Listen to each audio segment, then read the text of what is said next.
Hello বন্ধুরা, সবাই কেমন আছো? আজব কথার তরফ থেকে সবাইকে হ্যাপি ভূত চতুর্দশী। বন্ধুরা, এই ভূত চতুর্দশী উপলক্ষে আমরা তোমাদের জন্য নিয়ে এসেছি এমন একটা ভিডিও যার প্রধান বিষয় হলো ইন্ডিয়াস মোস্ট হন্টেড স্টোরি। আজ আমি তোমাদের শোনাতে চলেছি ভারতের মধ্যে ঘটে থাকা অন্যতম একটি ভয়ানক ঘটনা, যা শুনে তোমাদের গা ছমছম করবে। ভিডিও শুরুর আগে বলে রাখি, আমাদের ইউটিউব চ্যানেল আজব কথাকে অবশ্যই সাবস্ক্রাইব করো আর নিচে দেওয়া বেল আইকনটাকে অবশ্যই প্রেস করো, যাতে এই চ্যানেলের যে কোনো ভিডিওর নোটিফিকেশন তোমরা পেয়ে যাও খুব সহজে। আমাদের দেশ হলো নানা রকমের ঐতিহাসিক ঘটনা, ঐতিহ্য এবং কিংবদন্তিদের দেশ। আমরা রাস্তায় চলাফেরার সময় অনেক রকমের অবিশ্বাস্য ঘটনার ব্যাপারে শুনে থাকি, অথবা নিজের চোখেও সেই সব ঘটনা দেখে থাকি, কিন্তু সঠিক প্রমাণের অভাবে সেই সমস্ত ঘটনাগুলো অবিশ্বাস্য হয়ে ওঠে। কিছু লোক হয়তো ভূত প্রেত আত্মায় বিশ্বাস করে, আবার কিছু লোক ভূত প্রেতে বিশ্বাসই করে না। আজকের এই ভিডিওটা বানানো হয়েছে এক আরবান লেজেন্ডকে নিয়ে। আরবান লেজেন্ড কথার অর্থ হলো এমন কিছু ঘটনা যার সঠিক প্রমাণ পাওয়া সম্ভব নয়। কিছু মানুষ এই অবিশ্বাস্য ঘটনাগুলোকে সত্যিও ভেবে থাকে, তো আবার কেউ কেউ মন গড়া গল্পও মেনে থাকে। আজকের আরবান লেজেন্ডের নাম হলো নালেবা। 1990-এর দশকে যে নিজের কীর্তিকলাপের মাধ্যমে ব্যাঙ্গালোর নামক শহরের কিছু অংশের মানুষকে ভয়ে থরথর করে কাঁপতে বাধ্য করেছিল। এই ঘটনাটিকে নিয়ে স্ত্রী নামক এক হরর মুভি বানানোরও কথা চলছে। এই আরবান লেজেন্ডের কর্মকাণ্ড ব্যাঙ্গালোরের মালেস্তারাম থেকে শুরু করে ধীরে ধীরে আগুনের মতো ব্যাঙ্গালোর শহরে ছড়িয়ে পড়ে।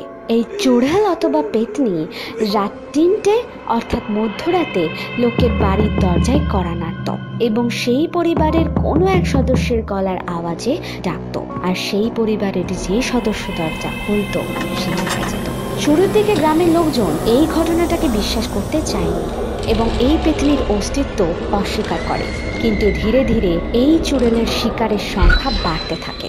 এইরকম অনেক ঘটনা সামনে আসতে থাকে, যাতে অনেক লোকই এই পেতনি অথবা চুড়েলের শিকার হয়েছে। অন্তর্দেশীয় খবরের কাগজগুলো এই ঘটনা নিয়ে চর্চা করতে থাকে, কিন্তু এই ঘটনার কোনো সমাধান খুঁজে পাওয়া যায় না।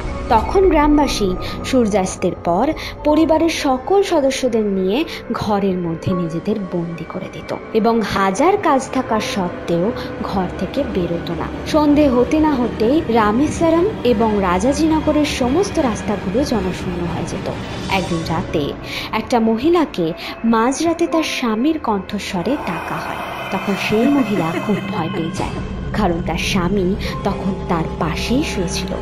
তখন সে জানলা দিয়ে দেখে যে কে আসলে তাকে ডাকছে, কিন্তু সে কাউকেই দেখতে পায়নি। তখন সে আবার শুয়ে পড়ে এবং সে আবার সেই আওয়াজই শুনতে পায়। তখন সেই মহিলা বুঝে যায় যে এই কীর্তিকলাপ সেই চুড়ালেরই। তখন সেই মহিলা ভয়ে কাঁপতে কাঁপতে বলে নালেবা, অর্থাৎ এই শব্দের অর্থ হলো কালকেশু। এই শব্দটি বলার পর সেই চুড়ালের ডাক বন্ধ হয়ে যায়। ঠিক তার পরের দিন রাতেও সেই মহিলা আবার সেই গলার আওয়াজ শুনতে পায়। আবার নালেবা বলার সাথে সাথে সেই ডাকও বন্ধ হয়ে যায়। ঠিক এইভাবেই ওই পেতনির হাত থেকে বাঁচার উপায় গ্রামবাসী বের করে নেয় এবং এক সময় এটা দেখা যায় যে ব্যাঙ্গালোরের প্রত্যেকটি ঘরের দরজায় লেখা রয়েছে নালেবা অর্থাৎ কালেশু। কিন্তু সেই চুড়েলের দেওয়া মৃত্যুর শিকার যারা হয়েছে তারা হয়তো সেই মহিলার মতো ভাগ্যবান ছিল না।